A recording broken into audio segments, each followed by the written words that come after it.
ലേക്ക് mount global public സ്കൂളിൻ്റെ 15ാം വാർഷികം ആഘോഷിക്കുന്ന ഈ ചടങ്ങിൻ്റെ ഭാഗമാകാൻ സാധിച്ചതിലേറെ സന്തോഷം. 15 വർഷം പ്രശംസനീയമായ ഒരു സേവനം കാഴ്ചവെച്ചുകൊണ്ട് അധ്യയനത്തിൻ്റെ അമൃതം കുഞ്ഞുങ്ങൾക്ക് പകർന്നുകൊണ്ട് പ്രവർത്തനം തുടരുന്ന ഈ വിദ്യാലയത്തിൻ്റെ എല്ലാ ആക്ടിവിറ്റീസിനും ഞാൻ ആശംസകൾ നേരുന്നു. നമുക്ക് ഏറ്റവും സന്തോഷമുള്ള കാര്യം എന്താണ്? കുട്ടികൾ ഹാപ്പി ആയിരിക്കുക എന്നതാണ്, അല്ലേ?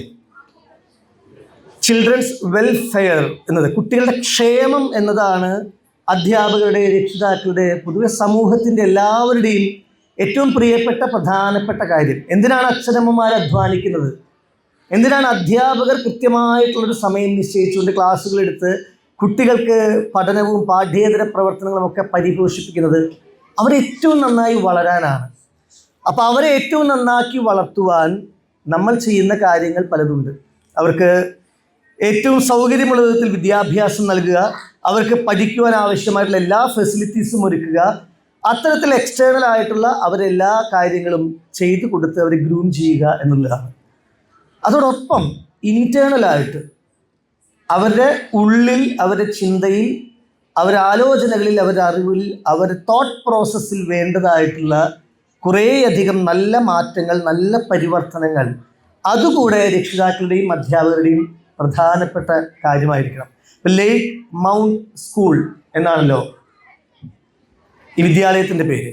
തടാകങ്ങളെ, പർവ്വതങ്ങളെ അനുസ്മരിപ്പിക്കുന്ന ഒരു പേരാണ് വിദ്യാലയത്തിന്. അത് വലിയ സന്തോഷമുള്ള കാര്യമാണ്. കാരണം ഇന്ന് ഏറ്റവും കൂടുതൽ കുട്ടികൾക്ക്, പുതിയ തലമുറയിൽ പ്രത്യേകിച്ചും കുറഞ്ഞു പോകുന്നത് പ്രകൃതിയുമായിട്ടുള്ള ബന്ധമാണ്.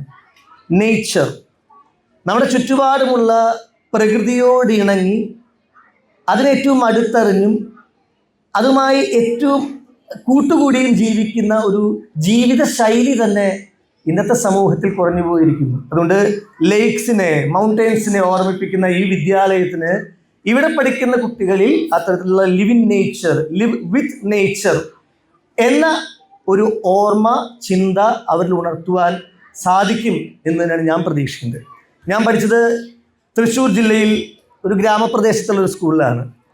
അവിടെ ഒട്ടുമിക്കവരും ഞങ്ങളുടെ ഗ്രാമത്തിലുള്ളവർ കൃഷിക്കാരാണ്. അപ്പം അതുകൊണ്ട് തന്നെ നമ്മുടെയൊക്കെ ജീവിതത്തിൽ ചെറുപ്പം മുതലേ നമുക്ക് കാണുവാൻ, കേൾക്കുവാൻ വല്ലാത്തൊരു പച്ചപ്പിൻ്റെ ഒരു സുഖമുണ്ട്, ഒരു കുളിർമയുണ്ട്.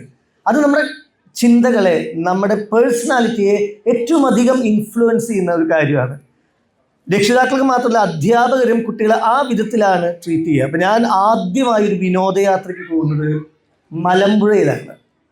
മലമ്പുഴ ഡാം, മലമ്പുഴയിലെ ഗാർഡൻ ഒക്കെ കാണാൻ പോയിരിക്കെ അവിടെ ഇങ്ങനെ ഇരിക്കുമ്പോൾ എൻ്റെ കൂടെ ഞങ്ങളെ ഗൈഡ് ചെയ്ത് കൊണ്ടുപോയിട്ടുള്ള അധ്യാപകരിൽ ഒരാൾ ഞങ്ങളെല്ലാവരെയും നല്ല അച്ചടക്കമുള്ള കുട്ടികളാക്കി ഇരുത്തി ചില പാട്ടുകൾ, കവിതകളൊക്കെ പാടിത്തന്ന് ഏറ്റുചൊല്ലിച്ചതൊക്കെ ഞാൻ ഇപ്പോഴും ഓർക്കുന്നു.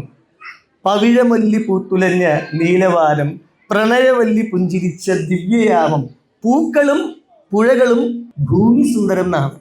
ഭൂമി സുന്ദരം എന്ന ആ ഒരു വാക്ക് ചെറുപ്പം മുതലേ അധ്യാപകരിൽ നിന്ന്, രക്ഷിതാക്കളിൽ നിന്ന് കണ്ടും കേട്ടും ശീലിച്ചതിൻ്റെ ഒരു സുഖം തുടർ ജീവിതത്തിൽ എനിക്ക്, അല്ലെങ്കിൽ എൻ്റെ സമപ്രായക്കാരായിട്ടുള്ള പലർക്കും, അല്ലെങ്കിൽ എൻ്റെ മുതിർന്നവർക്ക് വലിയ അളവിലും അനുഭവിക്കാൻ സാധിച്ചിട്ടുണ്ട് എന്നതാണ് ഞാൻ വിശ്വസിക്കുന്ന ജീവിതത്തിലെ ഏറ്റവും വലിയൊരു നേട്ടം. ഇപ്പം നമ്മൾ ഓർഗാനിക് എന്നൊരു പദം വളരെ ഏറ്റവും കൂടുതൽ നമ്മൾ ഉപയോഗിക്കുന്നതാണ്. ഇപ്പോൾ ഒരു സൂപ്പർ മാർക്കറ്റിൽ പോയാൽ, അല്ലെങ്കിൽ ഒരു പച്ചക്കറി വാങ്ങിക്കാൻ പോയാൽ, പഴം വാങ്ങിക്കാൻ പോയാൽ ഓർഗാനിക് ആയിട്ടുള്ളത് തിരഞ്ഞെടുക്കുക, ജൈവസമ്പുഷ്ടമായിട്ടുള്ളത്. എന്തിനാണത്? കഴിക്കാൻ, ഉപയോഗിക്കാൻ, നമുക്ക് നിത്യജീവിതത്തിൽ ഏറ്റവും ക്വാളിറ്റി ഉള്ളത്, കലർപ്പില്ലാത്തത് വേണം എന്നാണല്ലോ നമ്മൾ കരുതുന്നത്. നല്ലതാണ്. നമ്മുടെ കുട്ടികളുടെ കാര്യത്തിലും നമുക്ക് ആ നിർബന്ധം ഉണ്ട്.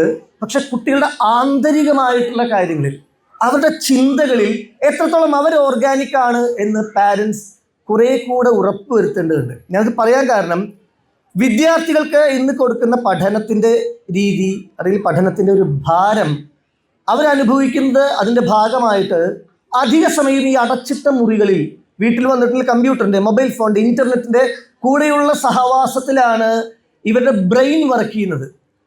വിശാലമായിട്ടുള്ളൊരു പരന്ന പ്രതലത്തിലേക്ക് ഒരു ശുദ്ധവായു ശ്വസിക്കാനോ, കാറ്റുകൊള്ളാനോ, മഴയും മഞ്ഞും വെയിലും, അല്ലേ, കിളികളും പച്ചപ്പും പുഴകളും പൂനിലാവും പൂങ്കിനാവും ഒക്കെയുള്ള ഒരു ജീവിതം കുട്ടികൾക്ക് പതിയെ പതിയെ അന്യമാകുന്നത് ഒരുപാടധികം ജീവിതശൈലി രോഗങ്ങൾ, ലൈഫ് സ്റ്റൈൽ ഡിസീസസ് കൊണ്ടുവരുന്ന ഒരു കാലഘട്ടമാണ്.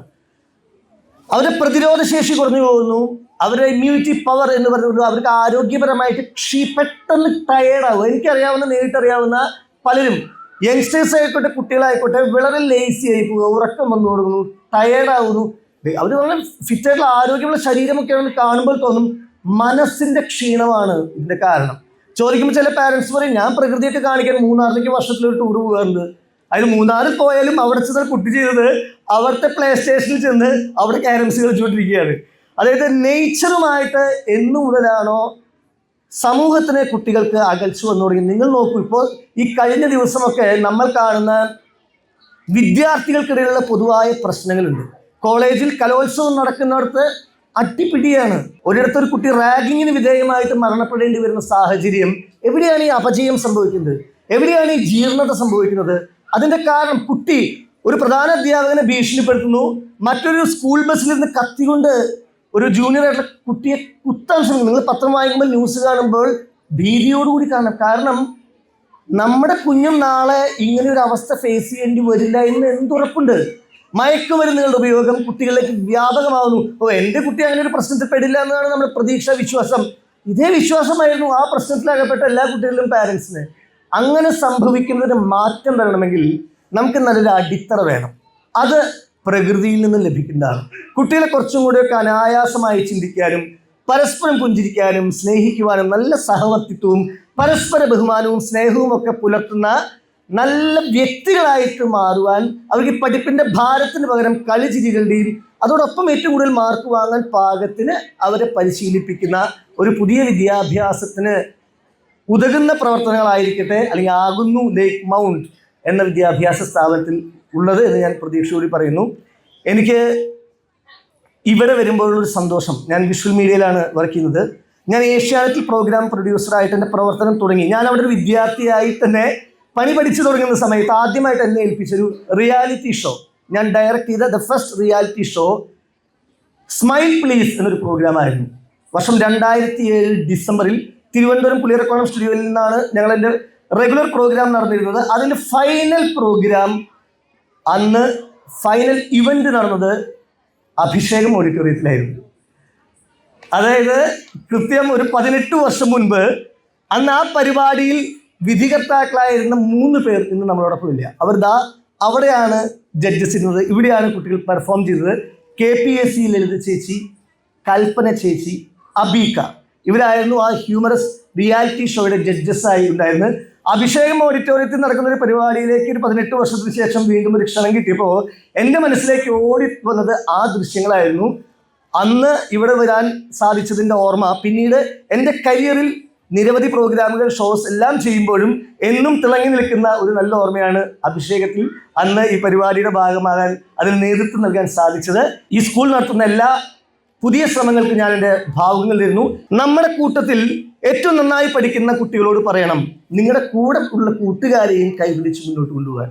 കളിയായിക്കോട്ടെ, പഠനമായിക്കോട്ടെ, എല്ലാ മേഖലകളിലും കൂടെയുള്ളവരുടെ അടുത്തും വലത്തും നിൽക്കുന്നവരെ കൂടെ ചേർത്ത് പിടിച്ചുകൊണ്ട് മുന്നോട്ട് നടക്കുവാൻ, നയിക്കുവാൻ പ്രാപ്തമാകുന്ന നല്ല വ്യക്തികളായിട്ടുള്ള കുട്ടികളെ വാർത്തെടുക്കുവാൻ ഈ വിദ്യാലയത്തിന് രക്ഷിതാക്കൾക്ക്, അധ്യാപകർക്ക് ആശംസകൾ നേർന്നുകൊണ്ട് ഞാൻ എൻ്റെ വാക്കുകൾ ചുരുക്കുന്നു. നന്ദി, നമസ്കാരം.